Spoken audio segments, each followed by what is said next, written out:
አሜን።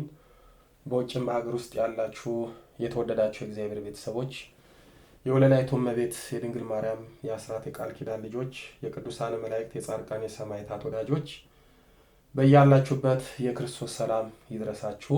የእግዚአብሔር ልጆች ዛሬም የድንግል ማርያም ልጅ መድኃኒታችን ኢየሱስ ክርስቶስ በረዳን መጠን የክብርት እናቱን የእመቤታችንን ጸሎትና ምልጃ ተስፋ አድርገን እንማማራለን። በክፍል 10 የስንፈተ ሩካቤ መፍትሄዎች ምን ናቸው፣ ስለ ቪያግራና ቫይማክስ ያላቸውን የጎንዮሽ ጉዳትና ለስንፈተ ሩካቤ የሀበሻ መድኃኒት መፍትሄ ነው ወይ የሚለውን በዝርዝር ተመልክተናል። በዚህም አንዳንዶች ወይ ቄሱ ኧረ ምን ነካቸው አለማፈራቸው ይገርማል እያላችሁ የተመለከታችሁት ይመስለኛል። በዚህ በክፍል 11 ደግሞ ወንድ አይነ ጥላና ወንድ ዛር በሴቶች ላይ በሚል ርዕስ ብዙ እህቶቻችንን የሚያሰቃይ እጮኛና ትዳር ስለማያስይዘው በተኙበት ሌሊት በህልማቸው ስለሚገናኛቸው አደገኛና ቀኒታ ስለሆነው ስለ ወንድ አይነ ጥላና ስለ ወንድ ዛር እንመለከታለን። አምላከ ቅዱሳን ሚስጥሩን ይግለጽልን። የወለላይቱ እመቤት ልጆች የአይነ ጥላ መንፈስ ምን ያህል በህይወታችን ጣልቃ በመግባት ለምስቅልቅል ህይወት እንደሚዳርገን በነገሮች ሁሉ እንቅፋት እንደሚሆንብን በተለይም በእጮኝነትና በትዳር ላይ የጭቃ ውስጥ ሾክ በመሆን ውስጡን በስውር በመዋጋት የፈተና ገፈት እንድንቀምስ እንደሚያደርገን በስፋት አይተናል።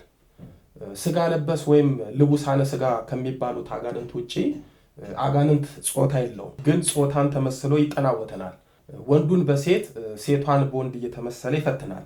ስጋ ለበስ አጋንንት ስለሚባሉት ተጋብተው ስለሚዋለዱት ከሰው ጋር ግንኙነት ስለሚያደርጉት እንደ ሰው ኖረው ስለሚሞቱት ስጋ ለበስ አጋንንት በሌላ ክፍል በሰፊው እንመለከታለን። እነዚህ አጋንንት ከሴተኛ አዳሪዎች ጋር እስከ መተኛት፣ ሴቶቹ ስጋ ለበስ አጋንንት ከወንዶቹ ጋር እስከ መተኛት ይደርሳሉ። ከልቡሳነ ስጋ አጋንንት ጋር ሩካቤ የፈጸመ ሰው ይሴስናል።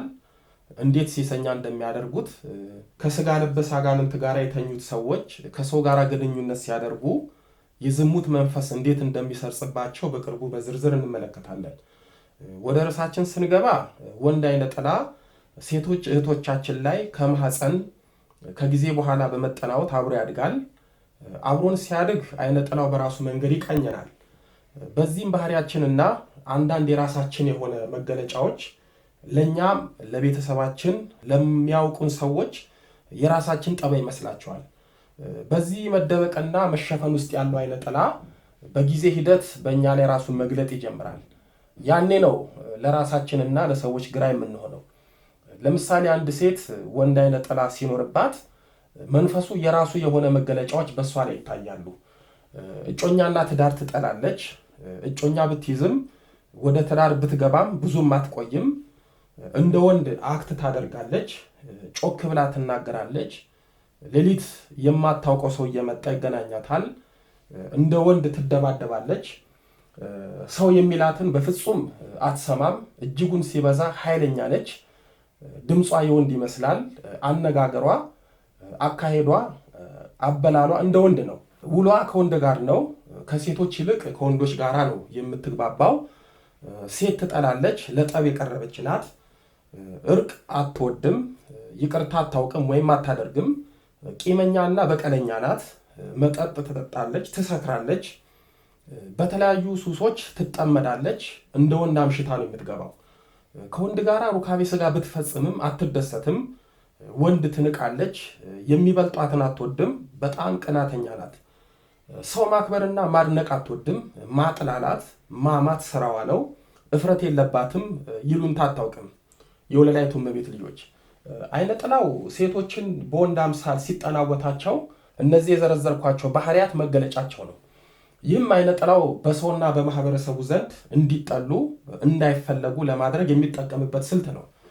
ለትዳር ሲፈለጉ በሰዎች ዘንድ ከኃይለኝነታቸው የተነሳ ይፈራሉ። ለትዳር ቢጠየቁም ጠያቂያቸው እሷን ልታገባ እየተባሉ ከትዳር ዓለም ይገለላሉ። አይነ ጥላው የራሳቸው በመሰለ ጠባይ ተዋህዷቸው ስለሚኖር ሰው አይረዳቸውም። ሰው ችግራቸውን አያውቅላቸውም። በዚህም አይነ ጥላው በራሱ የተንኮለ ባህሪ እንዲጠሉ ያደርጋቸዋል። የሚያሳዝነው ወንድ አይነ ጥላ ያለባቸው እህቶቻችን ምናልባት ትዳር ቢይዙም ከባላቸው ጋር አይስማሙም፣ ይጨቃጨቃሉ። አይነ ጥላቸው በወንድ አምሳል ስለገባ ሩካቤ ስጋ ያስጠላቸዋል፣ ግን በተኙበት የሚገናኛቸው አለ። በሴቶች ላይ በወንድ አምሳል አይነ ጥላው ሲያድርባቸው ነውጠኛ ነው የሚሆኑት። እነሱ ያሉበት ክርክር፣ ጭቅጭቅ፣ ንትርቅ፣ ጠብ መብረጃ የለውም። አይነ ጥላው በቅጽበት ስለሚቀይራቸው የሚናገሩትን የሚያደርጉትን አያውቁም። ቢያውቁም ራሳቸውን መቆጣጠር አይችሉም። በዚህም ለሰው አስቸጋሪ ነው የሚሆኑት። ሴቶች ላይ ወንድ አይነ ጥላው ሌሊት በተኙበት እየመጣ በገሃድ በሚመስል መልኩ ይገናኛቸዋል። ሲገናኛቸው አንዳንዱን በማስገደድ በሚመስል መልኩ ነው፣ ሌሎችን ደግሞ አስለምዷቸው መደበኛ እስኪመስል ድረስ ነው። ግን በየትኛውም መልኩ ይሁን ወንድ አይነ ጥላ ሴቶችን በተኙበት ሲገናኛቸው ጠዋት ከእንቅልፋቸው ሲነሱ የመደበት ስሜትና ራስ ምታት ይሰማቸዋል። ቀኑን ሙሉ ራሳቸው ሰውነታቸው አስጠልቷቸው ነው የሚውሉት። እዚህ ላይ አንድ ለረጅም ዓመታት ስለማውቃት ወዳጄ ላጫውታችሁ። ይቺ ልጅ በጣም መልከኛ ናት። ያያት ወንድ በቀላሉ ይሰናከልባታል። ከመንፈሳዊ ሰብና በተጨማሪ በመልኳና በቁመናዋ ለትዳር የማይጠይቃት ሰው የለም። እኔም ለምን በቤተ ክርስቲያን ስርዓት እንደማታገባ ስጠይቃት አስገራሚ ነገር ነው የነገረችኝ። እንጦጦ ማርያም ለጸበል የመጣችው ሌሊት እየመጣ በስርዓት እየተገናኛት በሚሄደው ሰው መሰል አጋንንት ነው። አጋንንቱ እንደተኛች ይመጣል። ሲመጣ አንዳች የሚከብድና ለመነሳት ኃይል እስክታጣ ሰውነቷን ማዘዝ ወደማትችልበት ሁኔታ ውስጥ ትገባለች። አጋንንቱም በገሃድ በሚመስል ሩካቤ ተገናኝቷት ሄዳል። ይህ ለዘመናት የለመደችው ግን ለሰው ያላማከረችው፣ ብታማክርም ከሰው ዘንድ መፍትሄ አላገኝም ብላ የምትሰቃይበት ነገር ነው። ልጅቷ አንድ ወንድ ለጓደኝነት ከጠየቃት የዛን ቀን ሌሊት ስትሰቃይ ታድራለች። አንድ ወንድ ለጋብቻ እንደሚፈልጋት ከነገራት አጋንንቱ ሌሊት መጥቶ ባልሽ እኔ ነኝ፣ እኔን የትተሽ ነው ሌላ የምታገቡ እያለ ያስፈራራታል፣ ይገናኛታል። በዚህም የወንድ ጓደኛ ከያዘች ያስጠሉኛል፣ የወደድኩትን ሰው አግኝቼ ለማውራት ጭንቅ ይለኛል፣ ሳያቸው ደስ አይሉኝም፣ ይሰለቹኛል ትላለች። ቤተሰብ የልጅቷን ችግር ሊረዳት አልቻለም። ይህቺ ልጅ ሰው በማያውቅላት በማይረዳት ችግር ብዙ ስትፈተን ከርማ በጸበል በጾም በጸሎት ታግላ በኋላ በራሷ ጥረትና በእመቤታችን ጸሎት ከዚህ ችግር ተላቃ በአሁን ጊዜ አግብታለች። ስለ እውነት ነው የምላችሁ፣ ከችግሩ ተላቃ ጓደኛ እንደያዘችና በቅርቡ ሊጋቡ መሆኑን የነገረችኝ ቀን ምን ያህል እንደተደሰትኩ እኔና ወለላይቱ እመቤት ነች የምታውቀው።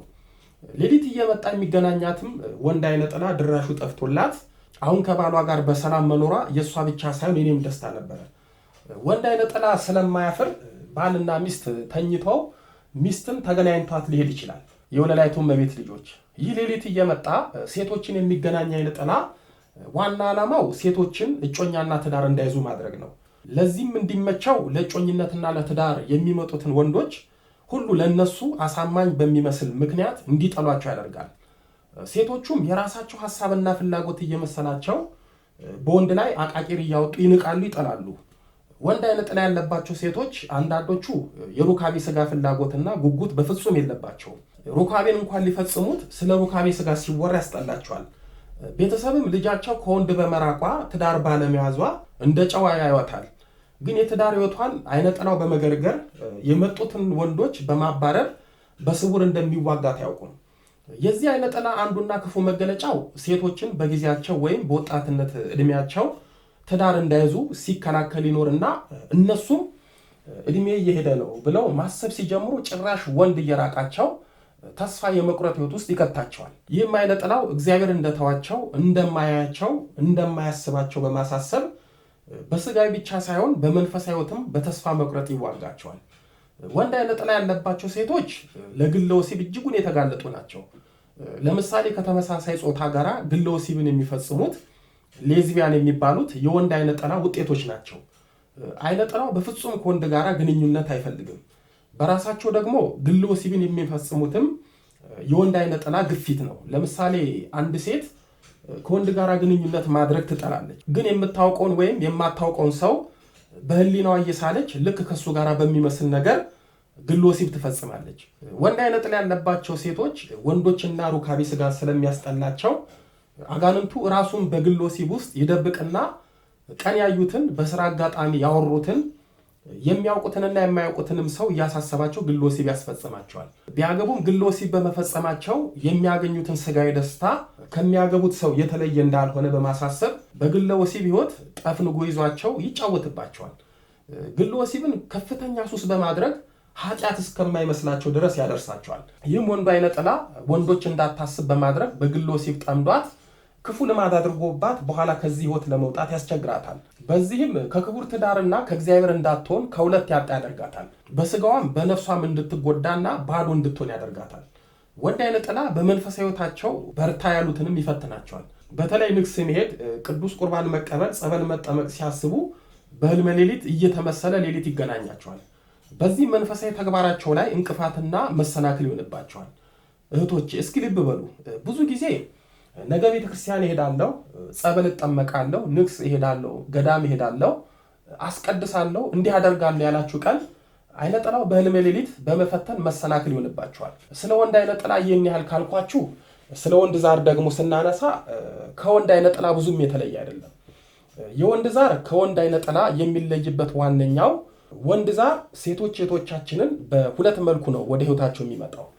አንደኛው ከቤተሰባቸው በተለይም በእናት አባታቸው ብሎም በአያታቸውና በቅድመ አያታቸው ላይ የዛር መንፈስ ካለ የዛር መንፈሱ ቅቤ፣ ዶሮ፣ በግ ወዘተ እየተገበረ ከኖረ ቤተሰብ የዛር መንፈሱን ይተወውም ያምልከውም የዚህ የዛር መንፈስ ውላጅ ልጆች ላይ ማደር ይጀምራል። አንዳንዶቹን በቀጥታ ይዋረሳቸዋል። ሁለተኛው አንዲት ሴት በእናት አባቷ በጓደኛዋ ምክንያት ዛር ቤት ከሄደች በውበቷ፣ በደም ግባቷ፣ በቁመናዋ የዛር መንፈስ አይን ውስጥ ከገባች ያ የዛር መንፈስ ወደ ህይወቷ ይገባል። በእነዚህ ከሁለቱ ምክንያት በአንዱ ወንድ ዛር ወደ ህይወቷ ከገባ ሴቷ በፍጹም ትዳር አትይዝም። ለቤተሰቧ፣ ለወዳጇና በቅርብ ለሚያውቋት ሰዎች ግራ እስኪገባቸው እጮኛና ትዳር አትይዝም። ብትይዝም እጮኛ ትተዋለች፣ ትዳሩንም ትፈታለች። ግን የወንድ ዛር አንዱና ዋናው መገለጫው ሴት ልጅን ትዳር አያስይዝም። አንዲት ሴት ወንድ ዛር እንዳለባት ወይም ወንድ ዛር እንደሚፈትናት በምን ታውቃለች ካል ልክ እንደ ወንድ አይነ ጥላ የራሱ የሆነ ምልክት አለው። ሌሊት እየመጣ የሚያስፈራ ሰው በህልሟ ይገናኛታል። የማታውቀውና የምታውቀው ወንድ በህልሟ ሲያባርራት፣ ካልገደልኩሽ እያለ ሲያሳድዳት ታያለች። በተለይ ውሻ፣ ዝንጀሮ፣ አስፈሪ አውሬ ካልበላውሽ እያለ ሲያሳድዳት ታያለች። ስትተኛ ገና እንቅልፍ እንደወሰዳት የማታውቀው ነገር ሲተናነቃት ታያለች። ወንድ ስታስብ ፍርሃት ፍርሃት ይላታል።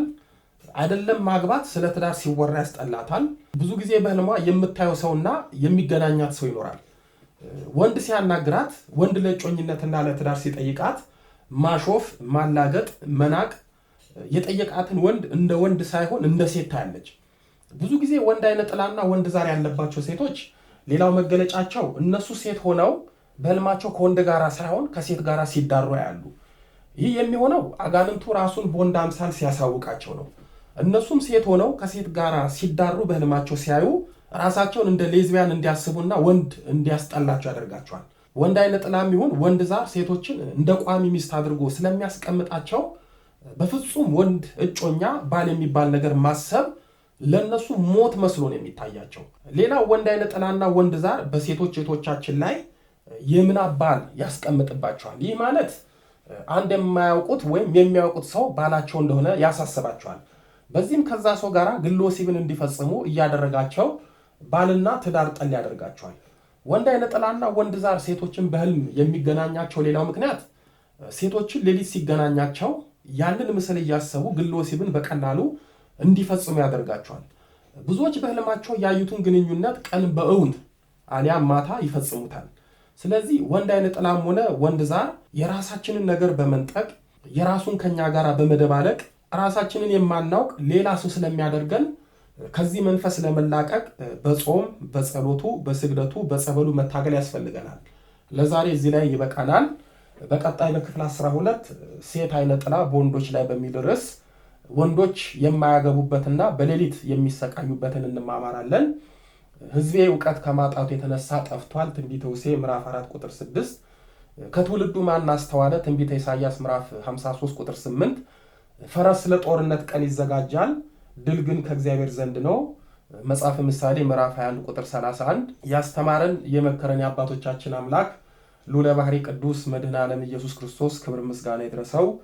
ድንግል ስንላት ጌታን ወልዳ የተገኘች፣ ጌታን የወለደች ስንላት ድንግል የሆነች፣ ስሟን ለመጥራት ከሰማይ ከምድር የከበደች መንበረ ፀሐይ መንበረ ሥላሴ ንግሥተ ሰማይ ወምድር የጌታችን የመድኃኒታችን የኢየሱስ ክርስቶስ እናት ወለላይቱ እመቤት ድንግል ማርያም ምስጋና ይድረሳት። አሜን።